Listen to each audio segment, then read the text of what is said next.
अस्सलाम वालेकुम। उम्मीद है आप सब खैरियत से होंगे। जो भी मेरी ये वीडियो देख रहे हैं उन सबको मेरी इस वीडियो में खुशामदीद। और मेरा जो ये वीडियो बनाने का जो मौजू है, जो पर्पस है, वो ये है कि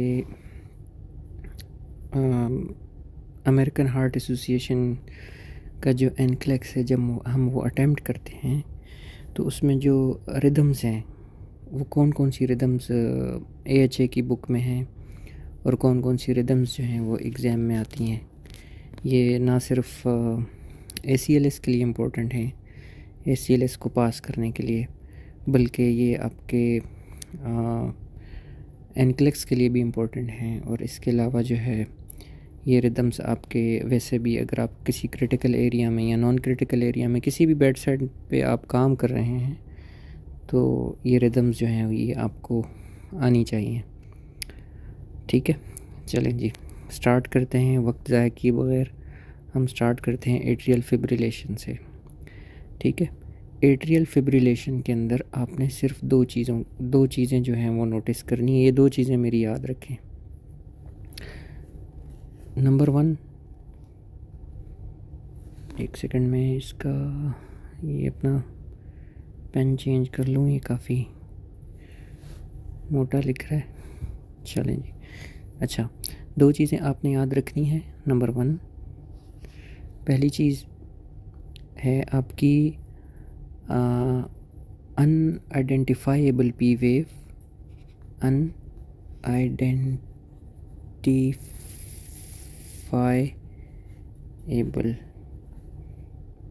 पी वेव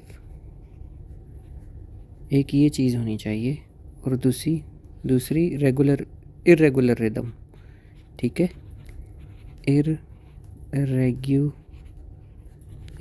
इरेगुलर रिदम। मैं जल्दी लिख रहा हूँ और अपने फ़ोन की स्क्रीन पे लिख रहा हूँ, तो मेरी राइटिंग अगर आपको समझ ना आए या थोड़ी अच्छी ना लगे तो उसके लिए माज़रत। अच्छा, मैंने क्या चीज़ें बताई आपको? अनआइडेंटिफाइबल एंड इरेगुलर रिदम। ये दो चीज़ें होंगी तो एट्रियल फिब्रिलेशन है। ठीक है, ये दो चीज़ें होंगी तो क्या है? एफेब। ये दो चीज़ें मौजूद होनी चाहिए। अब हम यहाँ पे रिदम बनाते हैं। ठीक है, अब ये देखें,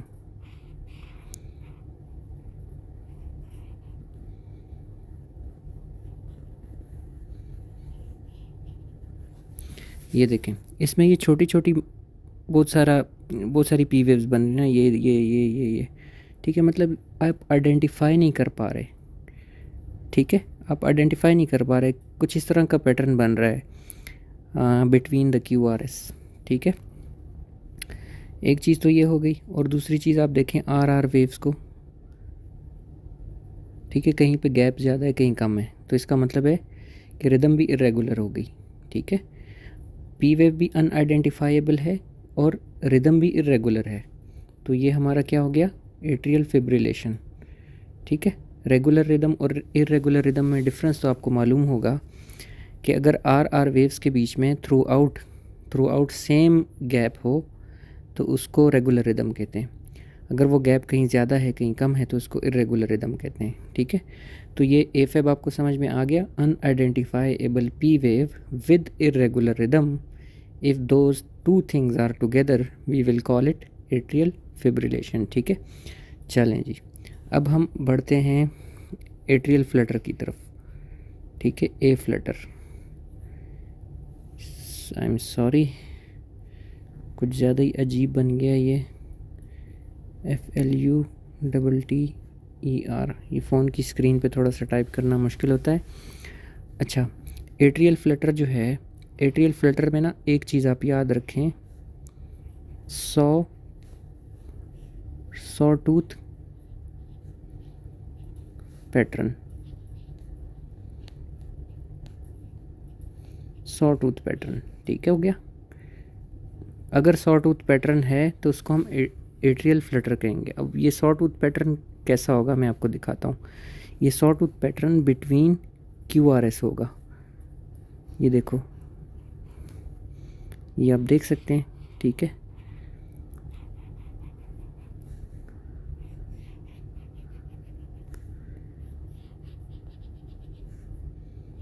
जैसे आरी के दांत होते हैं आरी के दांतों को हम कहते हैं ना सॉ टूथ, सॉ कहते हैं आरी को, कोई भी काटने वाली आरी होती है, और टूथ हो गए दांत, ठीक है। सॉ टूथ पैटर्न होगा तो हम उसको क्या कहेंगे, एट्रियल फ्लटर, ठीक है। एट्रियल फ्लटर में एक ही चीज़ आपने देखनी है, सॉ टूथ पैटर्न, बस सॉ टूथ पैटर्न है तो ये क्या है, ये है आपका एट्रियल फ्लटर, ठीक हो गया। ये दो चीज़ें, ये दो रिदम्स इम्पोर्टेंट हैं एट्रियल एरिथमिया में, ये दो चीज़ें इम्पोर्टेंट हैं आपके ACLS के लिए, ठीक है। अब आते हैं, अब हम बढ़ते हैं वेंट्रिकुलर एरिथमिया की तरफ, ठीक हो गया। अच्छा जी, वेंट्रिकुलर एरिथमिया में हम सबसे पहले देखते हैं वेंट्रिकुलर टेकिकार्डिया, ठीक है। हम देखेंगे कि वेंट्रिकुलर टेकिकार्डिया कैसा होता है। वेंट्रिकुलर टेकिकार्डिया को हम VTAC भी कहते हैं, क्या कहते हैं जी, VTAC, ठीक है। अच्छा, वेंट्रिकुलर टेकिकार्डिया को ना उसकी शेप की वजह से दो टाइप्स में कैटेगराइज किया गया है। एक को हम कहते हैं मोनोमॉर्फिक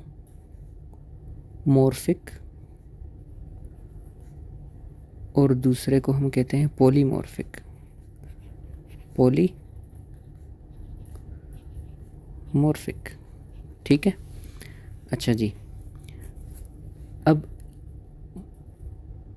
ये जो मोनोमॉर्फिक और पॉलीमॉर्फिक है इसको थोड़ा सा एलेबोरेट करता हूँ मैं। मोनो का मतलब है एक, मॉर्फिक का मतलब है मॉर्फोलॉजी, ठीक है, शेप, ठीक है। तो नाम से ही जाहिर होता है जो मोनोमॉर्फिक होगा उसमें एक जैसी शेप हो, कोई एक शेप होगी, ठीक है। और पॉलीमॉर्फिक जो है, पॉली मीन्स मल्टीपल और मॉर्फिक मीन्स शेप, तो मतलब मल्टीपल शेप्स होंगी। अब ये कैसे होंगी उसको हम देखते हैं, ठीक है। अच्छा, ये देखें जी,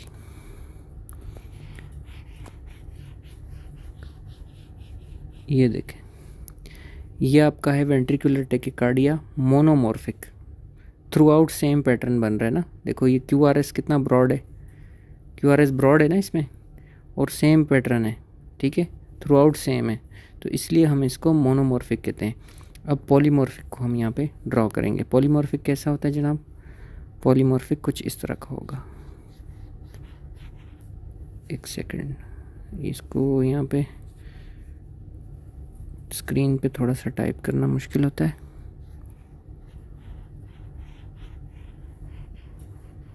देखा आपने, कुछ नोटिस किया आपने, ये देखें यहाँ पे कैसा पैटर्न बना और यहाँ पे कैसा बना, ठीक है, चेंज हो गया ना, शेप चेंज हो गई, इसलिए इसको पॉलीमॉर्फिक कहते हैं।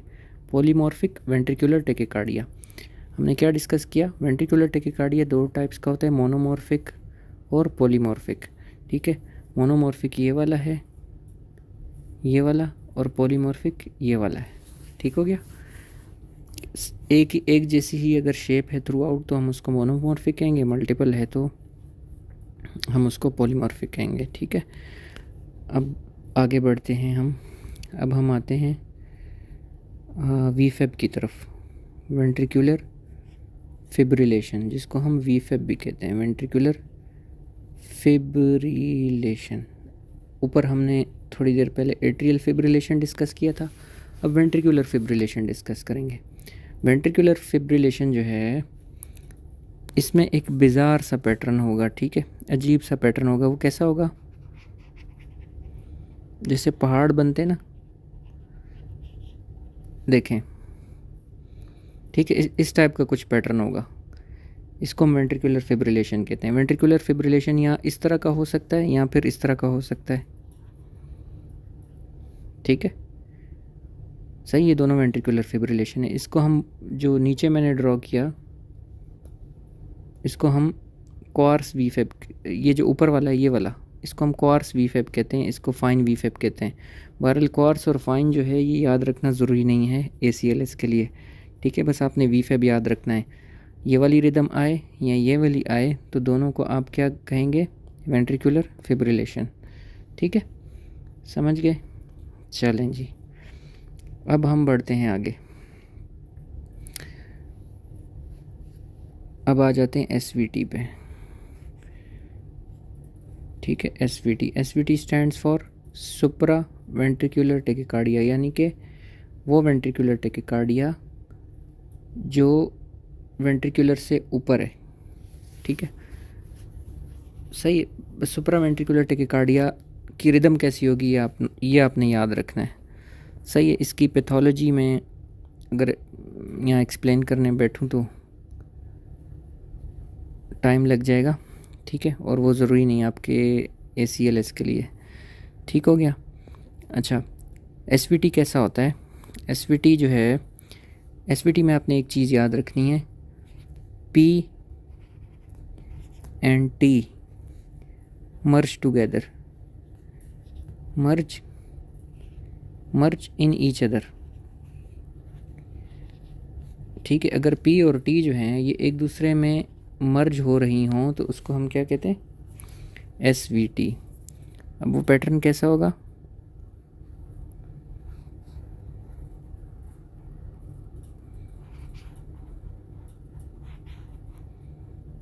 मुझसे ये रिदम से ड्रॉ नहीं हो रही, मैं इसको दोबारा ड्रॉ करने की कोशिश करता हूँ। ये आपकी P और T मर्ज हो गई, ये QRS बना, फिर P और T मर्ज हो गई, फिर QRS बना, फिर P और T मर्ज हो गई, फिर QRS बना, फिर P और T मर्ज हुई, फिर QRS बना। ठीक है, इसको हम क्या कहते हैं? SVT। ठीक है, SVT सुप्रावेंट्रिकुलर टेकिकार्डिया। यानी कि आपका हार्ट रेट इतना ज़्यादा होता है, हार्ट रेट आपका इतना ज़्यादा हो जाता है और आर वेव्स इतनी क्लोज आ जाती हैं कि P और T आपकी मर्ज हो जाती हैं। ठीक है, ये देखिए यहाँ P और T मर्ज हुई हैं, P और T मिल के एक ही वेव बना रही हैं, तो इसको हम क्या कहेंगे? Supraventricular tachycardia. ठीक है, अब सुप्रावेंट्रिकुलर टेकिकार्डिया में और साइनस टेकिकार्डिया में ना आपको डिफरेंस मालूम होना चाहिए। ठीक है, इसमें अक्सर लोग कंफ्यूज हो जाते हैं, वो मैं आपको बताता हूँ। डिफरेंस देखें दोनों में, जो साइनस टेकी है, साइनस टेकी SINUS टेकी, साइनस टेकी में और सुप्रावेंट्रिकुलर टेकिकार्डिया में जो डिफरेंस है वो P और T का है। SVT में P और T मर्ज हो रही होगी और साइनस टेकी में आप P और T को डिफरेंशिएट कर पा रहे होंगे, ऑल्दो उसमें भी हार्ट रेट आपका ज़्यादा होगा, लेकिन P और T को आप डिफरेंशिएट कर पा रहे होंगे। ये देखें, कुछ इस तरह का पैटर्न बनता है।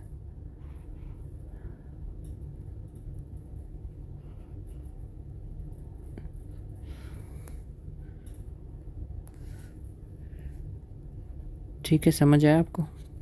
मैं दोबारा ड्रॉ करता हूँ।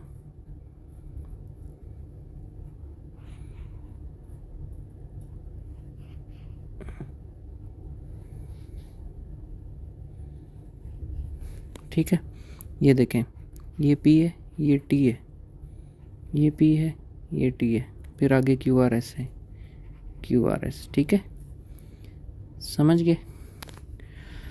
अच्छा जी, दोनों में डिफरेंस समझ में आया। जहाँ आप P और T को डिफरेंशिएट कर पा रहे हो तो वो साइनस टेकी है, जहाँ आप डिफरेंशिएट ना कर पा रहे हो और वो दोनों एक दूसरे में मर्ज हो जाएं तो उसको हम SVT कहते हैं। ठीक है, बस इतनी सी बात थी। ये हमने टेकिकार्डिया डिस्कस कर ली, अब हम आते हैं ब्रेडिकार्डिया की तरफ। ठीक है, ब्रेडिकार्डिया में हम ब्लॉक्स डिस्कस करते हैं, ब्लॉक्स, हार्ट ब्लॉक्स। अच्छा, जो भी हार्ट ब्लॉक्स हैं उनको मुख्तलिफ़ किताबों में मुख्तलिफ़ नाम दिए गए। कहीं पे उनको हार्ट ब्लॉक कहा जाता है, कहीं पे उनको AV ब्लॉक कहा जाता है। ठीक है, और इसके कोई 4 नाम थे, मुझे 2 मेरे जहन में नहीं आ रहे। कुछ किताबों में AV ब्लॉक एट्रीवेंट्रिकुलर ब्लॉक कहते हैं, कुछ किताबों में जो है वो हार्ट ब्लॉक कहा जाता है। बहरहाल हम ब्लॉक्स को डिस्कस करते हैं। ब्लॉक्स, हमारे पास ब्लॉक्स की 3 डिग्रीज़ होती हैं। ठीक है, सीवियरिटी के हिसाब से ब्लॉक को डिग्रीज़ में जो है कैटेगराइज़ किया गया है। ठीक है, एक होता है फर्स्ट डिग्री, ठीक है, सबसे पहला फर्स्ट डिग्री है, फिर सेकंड और फिर थर्ड, ठीक है, फर्स्ट डिग्री, सेकंड डिग्री और थर्ड डिग्री, ठीक है। Let's discuss the blocks. अच्छा, जब भी आप ब्लॉक्स देख रहे हो किसी रिदम में, तो आपने ये देखना होता है कि पी और आर में कितना गैप है, ठीक है, पी वेव में और आर वेव में गैप देखना होता है आपने। ये पी वेव बनी, ये क्यू आर एस बना, फिर ये टी बनी, फिर पी बनी, फिर क्यू आर एस बना और फिर टी बनी, फिर पी वेव, फिर क्यू आर एस, फिर टी, फिर पी, फिर क्यू आर एस और फिर टी। सही समझ में आया? ये नॉर्मल रिदम है। पी, ये क्यू बनती है यहाँ पे छोटी सी, फिर आर, फिर एस, फिर टी और फिर साइकिल वहीं से शुरू होता है। ठीक हो गया? ये तो नॉर्मल रिदम है, ये जो मैंने बनाई है। अब हमने इसमें देखना क्या होता है, पी आर इंटरवल, मतलब ये पी है ना और ये आर है, इसके बीच में जो गैप है ये वाला, ये गैप, ये दौरानिया जो है, ये हमने देखना होता है कि ये कितना है। ठीक है, देखें, अगर ये 5 स्मॉल बॉक्सेस से ज़्यादा है तो ये एबनॉर्मल है। ठीक है, ये गैप जो है पी और आर के बीच में, पी और आर इंटरवल जो है, ये लेस देन 5 स्मॉल बॉक्सेस होना चाहिए। ठीक है, लेस देन 5 स्मॉल बॉक्सेस होना चाहिए। अगर ये ग्रेटर है 5 स्मॉल बॉक्सेस से तो ये ब्लॉक कंसीडर किया जाएगा। ठीक है, क्या कंसीडर किया जाएगा? ब्लॉक। ठीक है, ब्लॉक समझ में आ गया? ब्लॉक को आप डिफ़ाइन कर सकते हैं ना आप, कि अगर पी और आर इंटरवल में जो गैप है वो आपका ग्रेटर देन 5 स्मॉल बॉक्सेस है तो ये ब्लॉक कहलाएगा। ठीक है, अब हम डिस्कस करते हैं फर्स्ट डिग्री ब्लॉक को, कि हम कैसे फर्स्ट डिग्री ब्लॉक को आइडेंटिफाई करेंगे। ठीक है, देखें, फर्स्ट डिग्री ब्लॉक में पहले मैं बता दूं, उसके बाद मैं पैटर्न ड्रॉ करता हूं। फर्स्ट डिग्री ब्लॉक के अंदर पी और आर इंटरवल कॉन्स्टेंटली प्रोलॉन्ग होगा। अब मैं यहाँ लिख भी देता हूँ, पी आर इंटरवल कॉन्स्टेंटली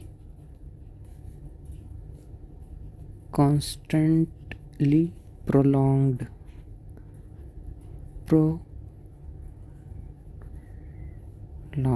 ठीक है। पी और आर इंटरवल जहाँ पे आपका कॉन्स्टेंटली प्रोलॉन्ग्ड है उसको हम फर्स्ट डिग्री ब्लॉक कहेंगे।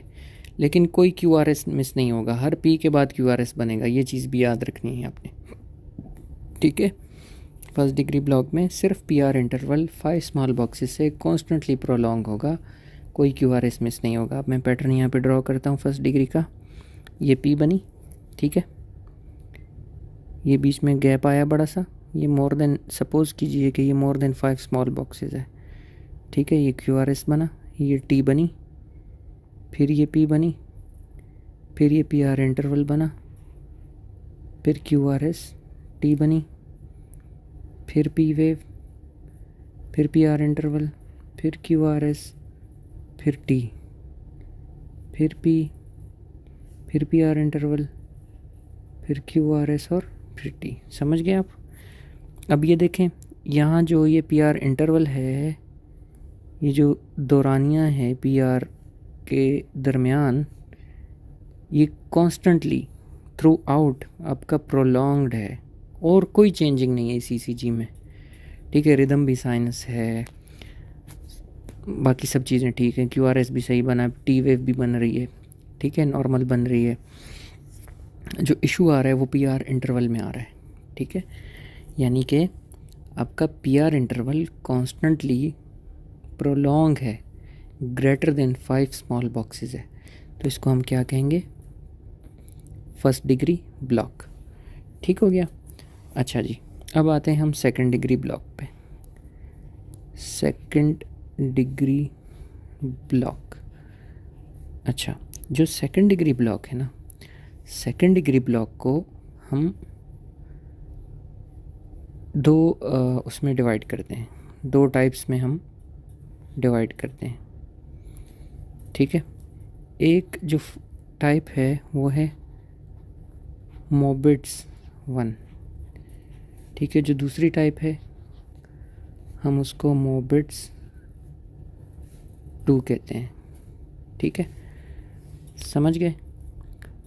मोबिट्स 1 जो है इसको वेंकी बैक भी कहते हैं, बहरहाल वो याद रखना ज़रूरी नहीं है, ठीक है। तो मोबिट्स 1 और मोबिट्स 2 याद रखें, ठीक है। अब मैं आपको बताता हूँ कि सेकंड डिग्री ब्लॉक आपने आइडेंटिफाई कैसे करना है।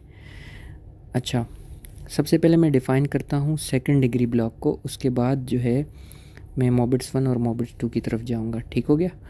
अच्छा, सेकंड डिग्री ब्लॉक जो है उसको अगर मैं आसान लफ्ज़ों में आपको टू द पॉइंट डिफ़ाइन करूँ तो उसकी डेफिनेशन ये होगी कि every P will not be followed by QRS. Every P will not be followed by QRS, ठीक है। समझ में आया? यानी कि हर P के बाद QRS नहीं होगा, ठीक है। मतलब कि हमें पता है कि P के बाद QRS आता है ना, P वेव के बाद QRS आता है, लेकिन सेकंड डिग्री ब्लॉक के अंदर कहीं कहीं पे P वेव तो बनेगी लेकिन आगे QRS नहीं बनेगा, ठीक है। ये हो गया हमारा सेकंड डिग्री ब्लॉक। अब सेकंड डिग्री ब्लॉक में एक मोबिट्स 1 था और मोबिट्स 2 था, ठीक है। मोबिट्स 1 और मोबिट्स 2 जो है वो हम सबसे पहले मैं मोबिट्स 1 को वो करता हूँ, मोबिट्स 1 को डिफ़ाइन करता हूँ।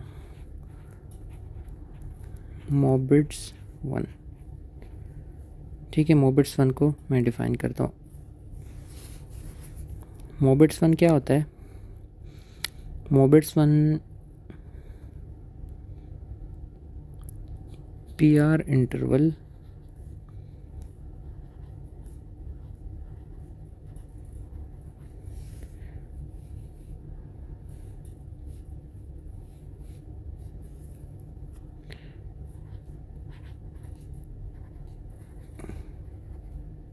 elongates progressively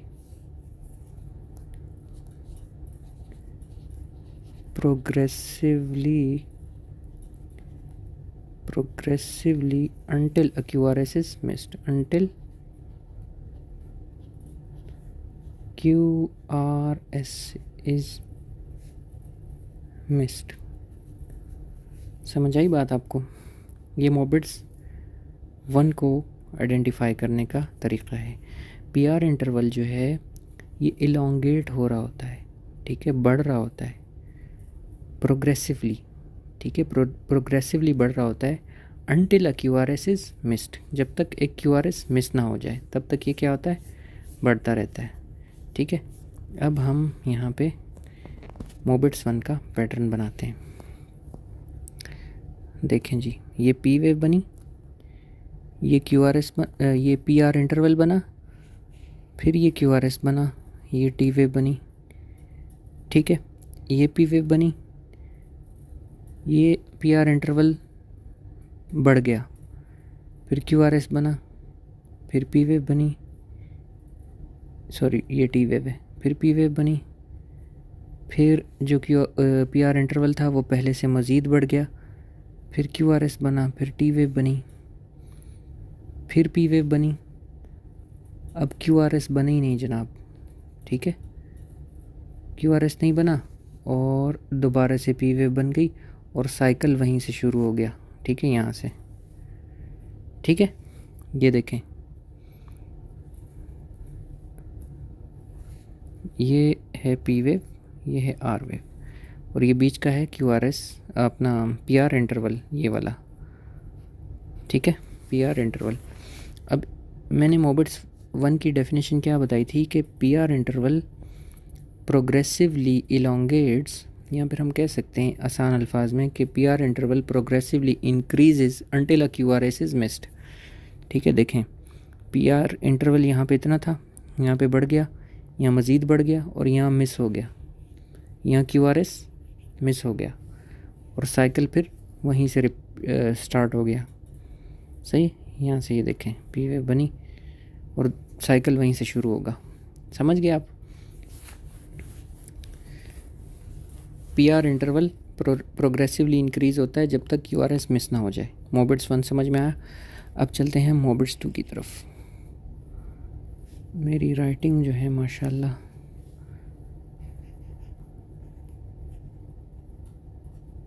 मोबिट्स 2, ठीक है।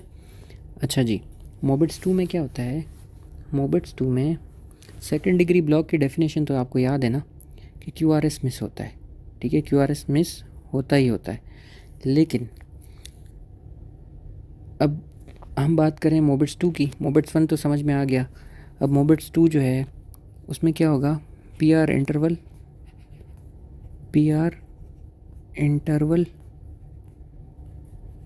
इज़ कांस्टेंट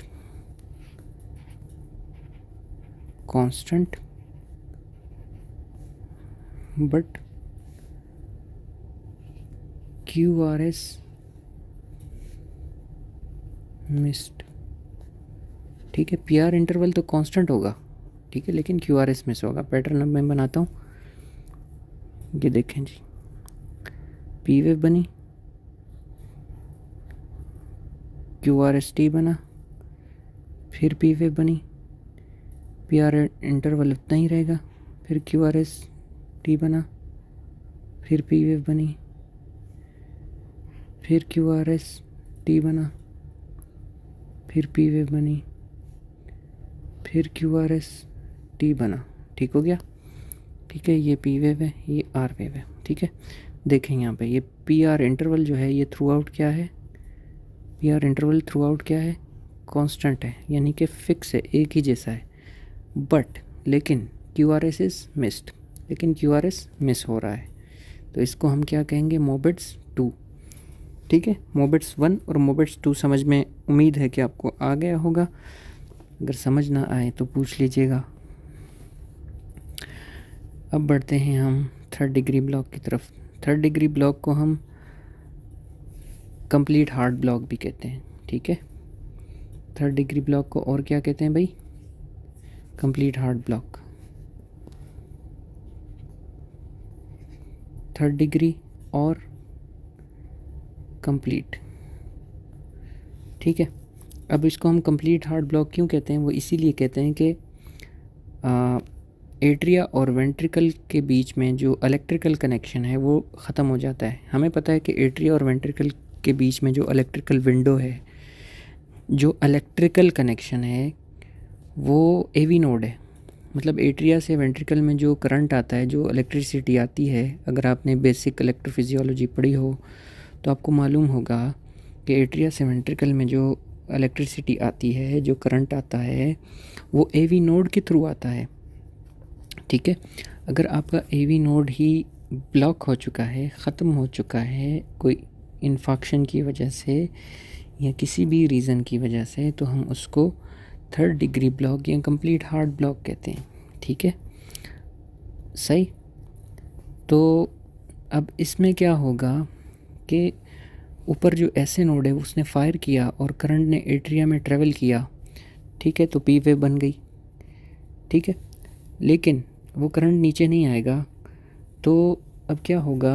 अल्लाह ने ऐसा सिस्टम रखा है हमारे बंडल ऑफ हिज के अंदर कि उसमें कुछ ऐसे सेल्स हैं जो कि ऑटो फायर करना स्टार्ट कर देते हैं। ठीक है, और उनका रेट 40 बीट्स पर मिनट होता है। बहरहाल इतनी डिटेल्स जो हैं आपको उसके लिए याद रखने की ज़रूरत नहीं है, आपको समझने के लिए ये बता रहा हूँ। ठीक है, बहरहाल हम चलते हैं पैटर्न की तरफ कि पैटर्न कैसा होगा। ठीक है, पी वेव बनेगी, फिर पी वेव बन गई, फिर कहीं जाके क्यू आर एस बना। ठीक है, फिर पी वेव बनी, फिर पी वेव बनी, फिर पी वेव बनी, फिर क्यू आर एस बन गया। मतलब पी वेव और क्यू आर एस जो है ये अपनी मर्ज़ी से बन रहे हैं। पी वेव ज़्यादा होंगी और क्यू आर एस कहीं कहीं पे बन रहा होगा, ठीक है। आपका वेंट्रिकुलर रेट कम होगा और एट्रियल रेट आपका ज़्यादा होगा, तो इसको हम कंप्लीट हार्ट ब्लॉक कहते हैं, ठीक है। ये जो रिदम्स हैं, ये रिदम्स आपके जो ACLS है उसके लिए ये ज़रूरी हैं, ठीक है। चलें मैं आपको एक छोटी सी एक स्टोरी सुनाता हूँ, एक कहानी सुनाता हूँ। बड़ी इंटरेस्टिंग स्टोरी है, जो भी हमारे हार्ट ब्लॉक्स हैं उनसे रिलेटेड, ठीक है। इस स्टोरी को अगर आप याद रखें तो आपको हार्ट ब्लॉक याद हो जाएंगे। अच्छा, वो स्टोरी ये है कि एक कपल होता है, उनमें शादी हो जाती है। हस्बैंड और वाइफ जो हैं वो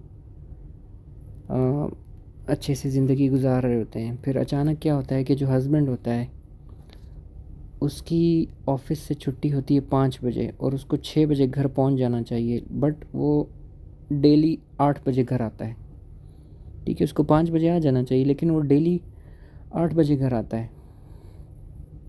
उसका फ़िक्स टाइम है 8 बजे घर आने का, ठीक है। उसको ही suppose to be at home at 5 और 6 but he is coming at 8 daily, ठीक है।